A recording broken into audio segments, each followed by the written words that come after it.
And the next section we're going to jump to is the standards, where they have made a couple of changes. One we already went over with the notice requirements. Again, no text messages. The other change, significant change that they made, was to time. So they added in based on where the property is located to time.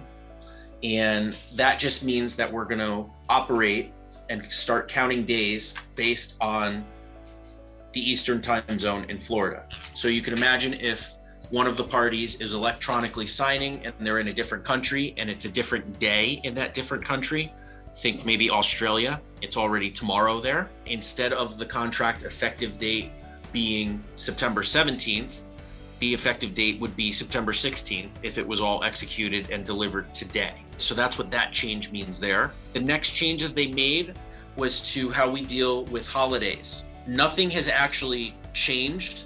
It's still the same. They just removed business day, so it's not called a business day, but they've also gotten rid of the 5 p.m. deadline.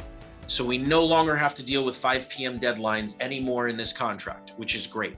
Section 6103A of the five U.S. statutes deals with national public holidays. So they've added in language here that says a date that's listed in this section or a day on which a national legal public holiday is observed because it fell on a Saturday or a Sunday. So that's new because it wasn't clear before. For instance, July 4th was on a Sunday this year. It wasn't clear whether or not the Monday was going to be a holiday. According to Congress, we observed it on Monday, and so banks were closed, and so we couldn't have closings on July 5th this year.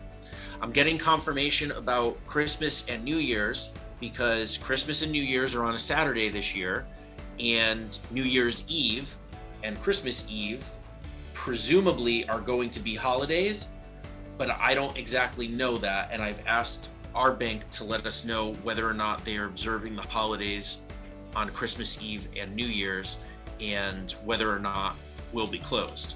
Rule of thumb for our office is if banks are closed, we are closed. Can't do a closing if we can't send money. The next part that they changed, I said they got rid of business day. They changed business day to say the next calendar day, which is not a Saturday, Sunday, or day on which a national legal public holiday is observed. So instead of saying business day, they just added in this very long sentence. And I think they did that just so they can say that it doesn't say business day in this contract anywhere, because it still seems to me that it operates the same way. For instance, Labor Day just came up. If the inspection period was supposed to end on Saturday, September 4th, then the inspection period needed to be moved to Tuesday, September 7th, because Labor Day was Monday, September 6th. So the inspection period ended on a Saturday, can't end on a Saturday, Sunday, or public holiday. So it couldn't have been the 4th, couldn't have been the 5th. The 6th was Labor Day, so it couldn't have been that day. So it had to move to the following Tuesday, which was September 7th. The only change I see here between the old contract and the new is that there's no more 5 p.m. deadline. They also don't list out what the holidays are in this contract because, as we found out this year, new national public holidays can be observed.